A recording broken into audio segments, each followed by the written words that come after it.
Hello and welcome to another of our 10-minute-ish trainings. This week, I want to talk to everybody about the infamous TED Talks and the TEDx Talks. And one of the reasons why it gets our attention is, I guess, it's become one of the most prolific and viral speaking platforms and formats in the world. But what's happened with the rise of TED Talks and TEDx Talks is that TEDx Talks and TEDx stages are actually licensed to local organizations, and they're actually events that are run in the likeness of TED. So quite often what we're being exposed to at the TEDx stage is actually not truly reflective of the amazing TED Talks that captivate us across the country. And that's not to say that some of the TEDx Talks aren't as brilliant as the TED Talks. Just there are so many TEDx Talks now being delivered that I think we've lost sight of the power and the strength of the original format and the original intentions of the TED Talk. So today I want to actually run you through what you should know about a TED Talk, how best to put them together, and then also what we can take from the TED Talk format to improve our communication and speaking skills every single day. So the first thing is that the reason why it's one of the most prolific forms in the world is because there's some very strong parameters around it. So one thing is that it is one single idea, one conversation, one theme. And what happened was the original TED Talk was 18 minutes. And Chris Anderson, who's the current curator and owner of the TED Talk platform, talks about at one stage they decided that they would bump it to 21 minutes. And they found as soon as they went over 18 minutes that the way that we're wired, we would automatically bring in new ideas or second ideas. And that took away from the purpose of the TED Talk being to introduce and position one bold new idea. So they wanted to keep it very much specifically to that. Now, what's really interesting is with the way that our attention spans have changed. It's not just about our attention spans are less. It's actually we absorb information faster now. Communicators are better at giving it to us. And so the actual TED Talks now are actually, so they went from 80 minutes to 21 back to 18. The average TED Talk now is between 11 and 13 minutes. I want you to understand that you don't actually need longevity of time or quantity of time to deliver an amazing message. What you do need is incredible content that delivers on point. So most of them are really powerfully delivered within 11 to 13 minutes now. And the power of the TED Talk is actually in its structure. So what I'm going to do is walk you through the structure, and my apologies, we don't actually have slides today. I'm going to walk you through this structure. So the TED Talk is literally one bold idea supported well by 3 to 5 to 7 pieces of supporting the story or data points or research or whatever it might be that are in a line. And we close with an idea of the world that is possible if that one bold idea were true. So again, we position and open with one bold idea, a single bold idea that we believe is game changing or earth changing or will change the state of play. It's supported well through 3, 5, or 7 pieces, chunks of information. So they could be stories, data points, research points, quotes, and information.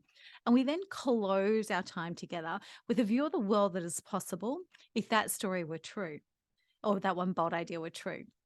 And this is the power of a TED Talk. It shifts us from a state of sometimes not being aware to a state of possibility and believing in that state of possibility. And that is what a well structured TED Talk will do. So we get people all the time who go off on tangents who actually don't understand. So the TED Talks are based on what's called a through line. Now, in our world, that's called the blue apple. It's how we bring the through line to life. But the through line is, what is the point I am saying? What is my core message that I want people to walk away with? And everything within those 5 to 7 ideas that we do to support our one bold idea must support that one bold idea in full. It can't just be sexy information that we love. It has to be information that takes our audience on a journey and opens our mind to the possibility and also the reasons why this one bold idea matters. So we have to structure it really, really well. Right. And make sure that everything we bring to our audience supports that through line. The other thing is we need to actually unlock logical steps. So TED Talks that go off on tangents and bring new information in and seem to go everywhere, they actually lose our interest and our attention. The TED Talks that we love and adore around the world are the ones that keep us in so tight. And they do this because it's logical steps. So we're not asking our audiences to run before they can crawl. It's one step at a time from start to finish and no massive leaps. And what we do is we ensure the next step builds on the previous. Instead of saying what we did next or the next step we took, we use progressive language. So, for example, we then took X and built on this by doing Y and creating Z. So, we literally help our audiences link the facets together. Really, really important.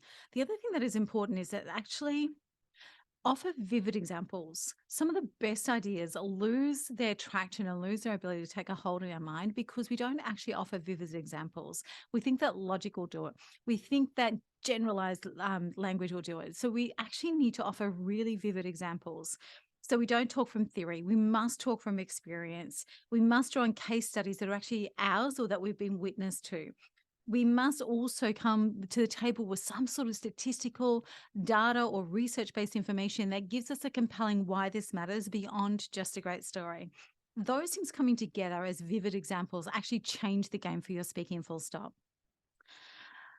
And we must end with a resolution. So there's a call to action. So in the case of a TED Talk, which were originally designed to, for the design and innovation and education space, the whole idea of a TED Talk is the call to action is wrapped up in this promise of what the world, or a view of what the world would look like if this thing were true. So call to action must be the way we end. We must want people to do something. We must want people to take the next step, to think differently, to start asking questions, to start wondering if this is possible. There has to be a call to action. It has to compel activation. A TED Talk, a true TED Talk is beyond inspiration and motivation. It's actually about activation. Now, what I love about the TED Talk, if we think about the structure that I ran through, where it's one bold idea supported well through 5 to 7 points, 5 to 7 chunks, which is story points, research points, data points, touch points, case studies, whatever it might be. 5 to 7 really, really well structured chunks of information that support that one bold idea being possible, closing with the world with an idea of the world that is possible if that one bold idea were true.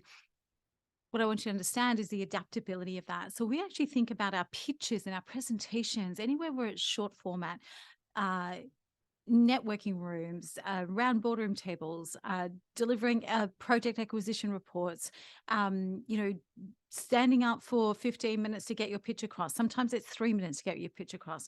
If you actually use the TED Talk format, you cannot go wrong. Now, how it adapts really well to a pitch format, when we're doing pitch classes in my world, I use a triangle, and it's an equidistant triangle, meaning the sides are equal size, and one is problem, one is process, one is promise, and one is process. And our whole thing when we're teaching people how to pitch is if you can't answer all three, you don't have a well-formed pitch. So problem, promise, process. Think about the TED Talk.